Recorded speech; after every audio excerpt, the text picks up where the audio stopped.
This is our first crack at the Buffalo Bills draft. What do you think? I mean, I enjoy what they're doing only because they're not overreacting to anything. Like, we were talking about this on the show right before the draft started in the break room. This is the first round pick in like 25 years that the success of the season doesn't rest on their shoulders. You know what I mean? Like, you can see the Bills are building for the future. They understand that defensive end is going to be the most expensive position to replace in free agency. So you got two guys ending on contracts. Well, we'll go boom, boom, back to back, right? I like it. You're building your offensive line, which is expensive. You're building your defensive line, which is expensive. I did find it interesting that they waited as long as they did to address the corner position. Either they love Dane Jackson, because we know they don't love Levi Wallace on one-year deal, or Bean thinks he's going to be able to find some money somewhere to find a free agent corner before the season starts.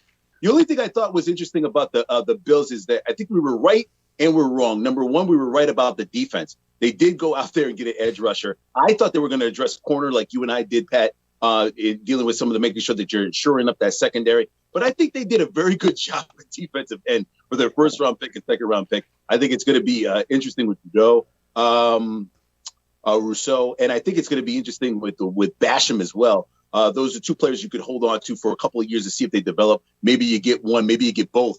I was a little bit concerned they didn't address the running back position, which I thought you mentioned last week, Duffy, that they would do. That means that they believe in Singletary and Moss a little bit more than possible, or perhaps they can go get a running back in free agency, maybe a veteran sitting out there that gets cut late in the season when it comes to camp. So I don't know. I'm still a little bit concerned about some of the offensive running weapons that they have, but I think they addressed everything that they could. And plus, I don't think they lost anything yet going forward. So, I mean, I think the Bills are in good shape. We just got to make it work the rest of the way.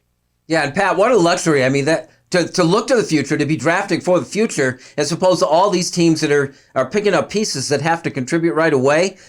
It's just remarkable to me that the Bills have put themselves in this position. Well, and it's not only a position for this year, but it's a position for next year, too. You're right, because you get, again, four of the most expensive pieces potentially on your team between two offensive linemen and two defensive linemen. But here's the thing. You still have another year window with Josh Allen's contract and how that's going to work out. So let's say you go into this season and it's not as exciting as you thought. You have the potential next year to go and splurge on that player that you don't need but could put you over the top. Like, you know, we had talked, like Tariq said, would NTN, the running back from Clemson, end up in Buffalo if he falls down to them? He doesn't fall. They said they weren't looking that way anyway. But next season, if you're not in the Super Bowl, if you're not a Super Bowl champion, that's something you can do. Brandon Beane and Sean McDermott have given themselves a lot of wiggle room to get to that ultimate goal if they don't succeed this year. You know, Tariq, with a team not drafting for need this year, look at the rest of that division. I think certainly Miami and New England got better than they were last year. This isn't going to be a cakewalk for Buffalo in that AFC East this season, I don't think. Well, we'll see. I don't know if they got a little bit better. I think the Jets took a step back with Zach Wilson. They're going to have to rebuild that whole offensive line, that whole offensive team from scratch. I'm not quite sure yet on Mac Jones. I think Mac Jones is going to take a little bit of time to develop if they get him in there. Remember, they still have Cam Newton.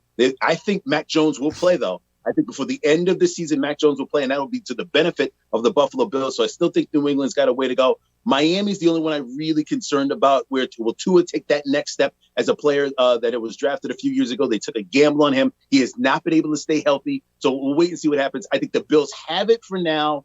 The surprise will probably be Miami. And I saw your eyes roll when I mentioned the Patriots, Pat. I'm thinking more about the free agent market for them in terms of their improvement. The quarterback thing, I think, is still something they're trying to cover up.